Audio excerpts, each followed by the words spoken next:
Yay! We're live in the private Facebook group and live on YouTube.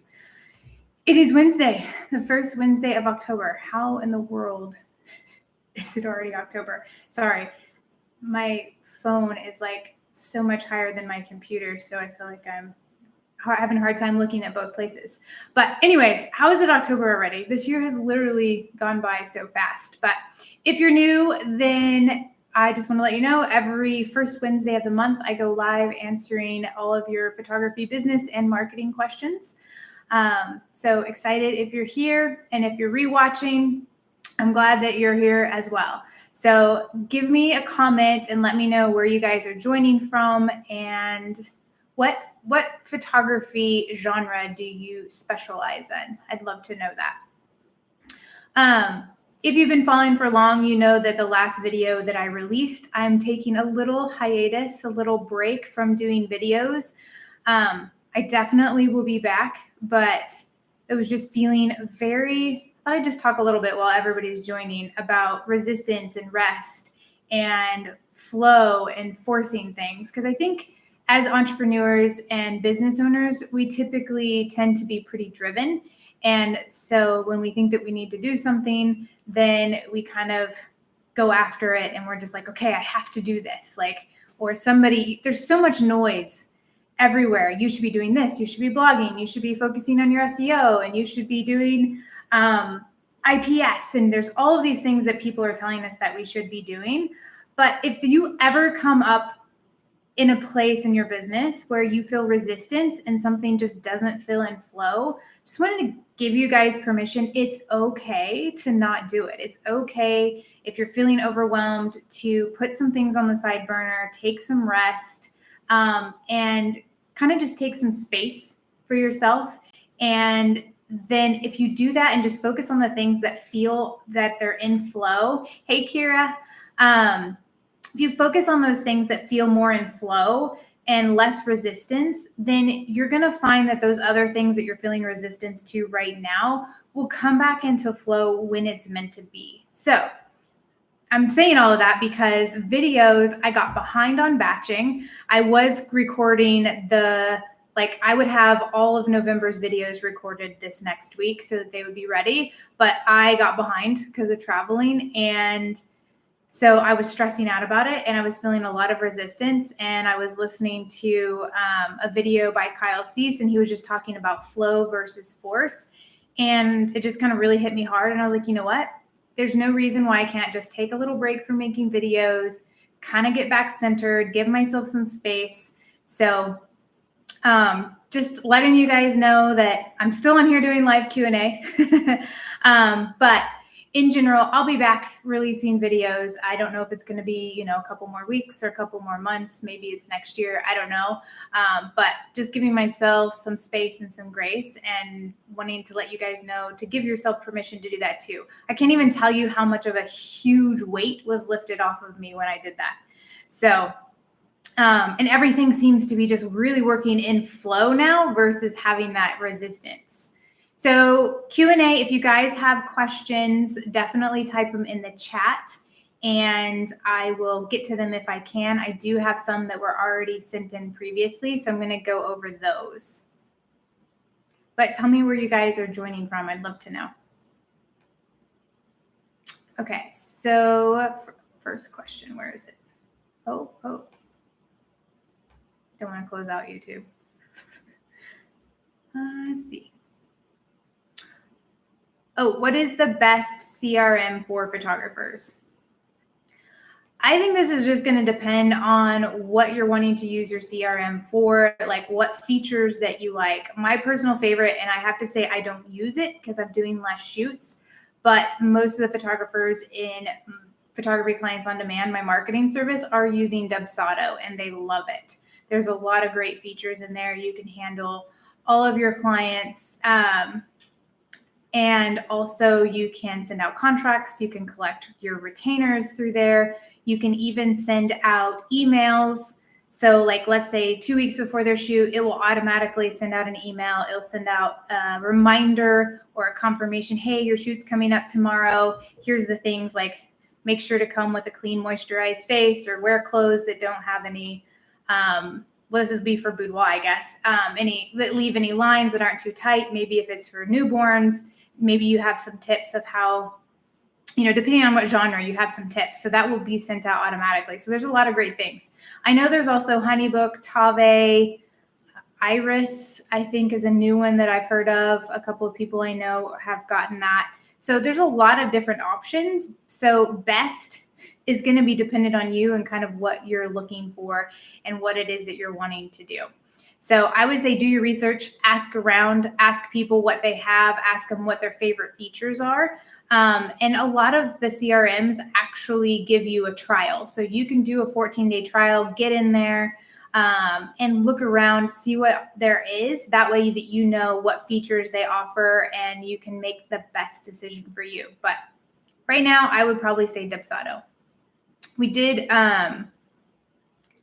run into I have another client in my marketing service, and we're having a little bit of trouble because she's got like 3 different CRMs.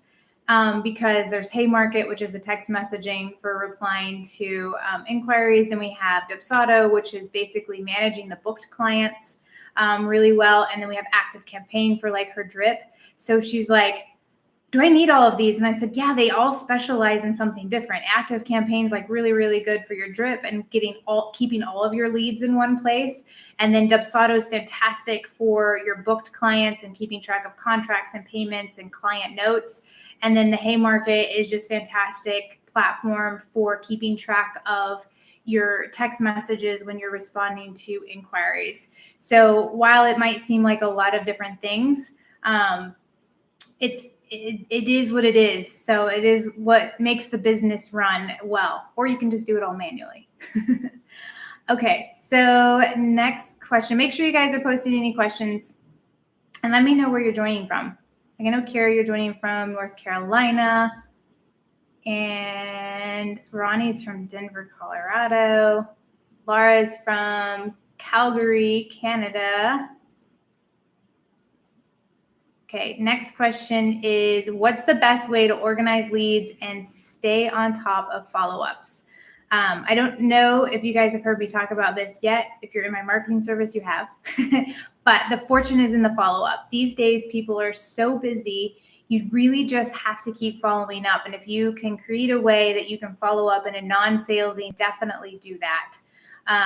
But the more you follow up, the better.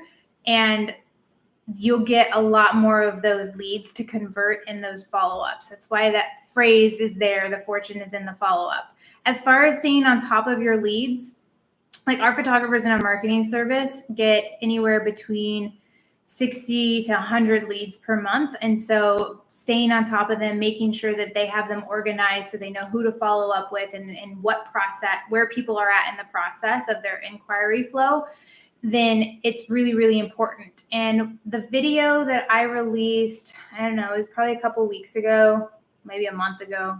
It was the #1 business secret 99% of photographers don't know about. I actually gave you our monthly progress report that we use with our clients, our marketing clients, for tracking leads, for tracking follow-ups, for tracking stats in your business. So if you want that, I can't do it in the Facebook group, but I will do it here on YouTube. I will send you guys that link, but just go to my YouTube channel. If you're in the private Facebook group, go to my YouTube channel, and then it's the #1 secret 99% of photographers don't know about, don't know about. And then the link is in the description under that video. So it creates a way for you guys to keep organized, staying on top of follow-ups, and just streamlines that process so that you can eliminate overwhelm. Let's see. Next question is, how do I follow up with someone who didn't book at their consultation? So you want to make sure that if you're doing consultations, whether it's video, in person, you want to make sure that before that person leaves, that they don't book, which you should be booking at least 70% if you're doing in person. If your consultations are on point, then you should be booking almost all of them. But let's just say they don't book. Make sure that you're establishing a follow-up date before they leave. So usually I just ask them, sometimes people are like, hey, I just need to get the money together. Maybe I get paid in 2 weeks or something like that. I'm like, great. When do you think that you'll be ready? Or when do you think that you'll have that done? Or what do you like, kind of when are you thinking? And then they give me usually a time frame. And when they give me a time frame, then say, great. So I'll look forward to hearing from you on Friday the 14th. And then if I don't hear from you, is it okay if I go ahead and just follow up with you the following Monday, which would be the 17th, 14th, 15th? Yeah, 17th. Do some math here. So on the 17th, and usually they're like, yeah, sure, that would be great. So then I put it in my calendar to follow up with them on the 17th. And then if I don't hear from them, I've already gained permission to follow up with them. So basically, when the 17th rolls around, I would just send them a little text or an email saying, hi, whatever the first name is. I had it on my calendar today to follow up with you as requested. Are you ready to look at the calendar and reserve your shoot date? So this is me just following up as I said I was going to do. And it's me doing, offering great service as a business and doing what I said I would do versus chasing someone and coming off as desperate or needing them to book. Because if you don't have permission to follow up or you didn't establish that before they left, then basically just think about it. You're like, okay, great. And then in 2 weeks, you reach out and you're like, so, hey, are you wanting to book yet? Like, are you ready? Then it's kind of coming out of the blue versus this way it's establishing permission, if you will. So they're expecting it. Or even if they forgot, they're going to remember, oh yeah, she said she was going to follow up with me on the 17th. Oh my gosh, it's actually the 17th. Like she really says, or he, if there's any he's on here, he said, he's doing what he said he was going to do. That shows great service. So that would be how I would recommend following up with someone who didn't book at a consultation. So, hey, Valerie. So glad you could join us. I don't see any questions coming through in the chat box. I guess you guys are all killing it at business right now. I don't have any questions, but I'm glad you're here anyways. Let's see. I think those were mostly the questions that came in. But hey. So if you guys don't have any other questions, we can just cut this short. Or if you want to talk about anything.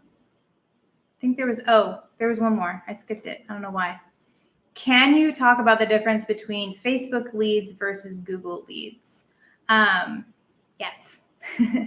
I will just tell you, if you've been following me for long, then you know that up until just recently, well, you probably don't know this happened, but I was very much all about pull marketing versus push marketing. So pull marketing is where you put your information in front of people when they're actually searching for what you offer. So basically when someone goes to look for something, your information is the first thing that they see, and then they click and come to you to get more information. Versus push marketing is when you're pushing your information out in front of a ton of people, hoping that a percentage of them will want what you offer. So that would be very traditional push marketing, would be TV ads, radio ads, brochures, handing out business cards, billboards, magazine art, magazine ads, newspaper ads, even social media to an extent is push marketing. So you're basically interrupting someone's day or time, pushing your information in front of them. So there are two different types of marketing. So we have always been gung-ho about pull marketing because I feel like that is someone who's already interested. It's a lot less pushy. They are a lot more likely to convert. But we have found a way to get really targeted on social media. So now in our marketing service, we actually offer a Google marketing funnel and a Facebook funnel. So this question might have come from that. But one of the big things that we've been talking about in the marketing service in our private photography clients on demand group is the difference between the Facebook leads and the Google leads. Google leads are a lot further along on their customer journey. And what that means is they already know what it is that they're looking for to an extent because they have gone and actually put keywords into Google to search for it.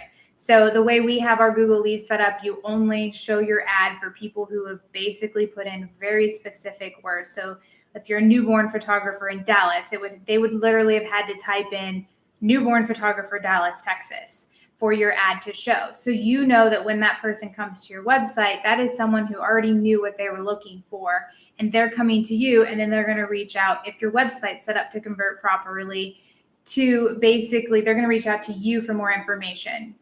So that person already has a need. They already have intent. So they're a lot further along in their customer journey. Whereas social media or Facebook leads, those people, it's still push marketing. So you're kind of interrupting their time on social media and their relaxation time, their zoning out time, whatever they're doing while they're on social media. You're kind of interrupting that and saying, hey, have you thought about doing a fun family shoot for your Christmas cards this year? Or, hey, have you thought about doing a boudoir shoot? Or, hey, are you pregnant? And have you booked, a newborn photographer yet? So you're going to be interrupting them. And some people for like boudoir may not even know what boudoir is. So basically, they're earlier on in that customer journey. So they're going to have a little bit longer conversion time frame, if you will. You're going to have a few people who reach out immediately and book immediately, but a lot of those Facebook leads need to be more nurtured. So in our marketing service, that's why we have our photographers set up a drip campaign. So for those leads that need a little bit longer, they need a little bit more information, they need a little bit more time, maybe marinating, if you will, then we have a drip campaign that goes out every 10 to 14 days with valuable pieces of content. So it's going to be, I'm going to stick with boudoir because that's what I specialize in, but this can apply to any genre of portrait photography. So kind of just gauge how it would work for yours if you don't do boudoir. So maybe like the top three things that women don't know about doing a boudoir shoot. It could be different types of lingerie for different types of body type. Like what's the best type of lingerie for your body type? It could be a client story, a really powerful client story or a client video testimonial in your drip campaign. So these, you want to just make sure that it's not pushy, it's not salesy. These are value-driven pieces of content. So you want to make sure that you're giving value and not necessarily asking for the sale. So that way that people are seeing that you're an expert and learning more about your business and what makes you different without necessarily saying, hey, I'm different, book with me. It's just in a very subtle way. So I guess we weren't really going to talk about drip campaigns, but bonus. So that's the difference between Google leads and Facebook leads. Facebook leads are push marketing leads. Google are pull marketing leads, which makes them just a little bit different on their customer journey. Google leads typically have intent. They're actually looking for something. They're looking for your service or product. Whereas Facebook leads, you're kind of interrupting them and saying, hey, would you like this service, or have you thought about this? And so they're going to be earlier on. They didn't have the intent. Maybe you're creating a little bit more intent, but the time frame between when the majority, I would say the majority in Facebook leads, the time frame in which they'll book or convert is a little bit longer than necessarily Google leads. But I think it's important to have both for sure. All right, I'm going to move this and make sure we didn't have any other questions. Perfect. No questions in the group. Awesome, guys. Thanks for joining. Wednesday Q&A. Hope to see you next month, and hope you guys have a great rest of the week. Bye, guys. Okay, I'm ending.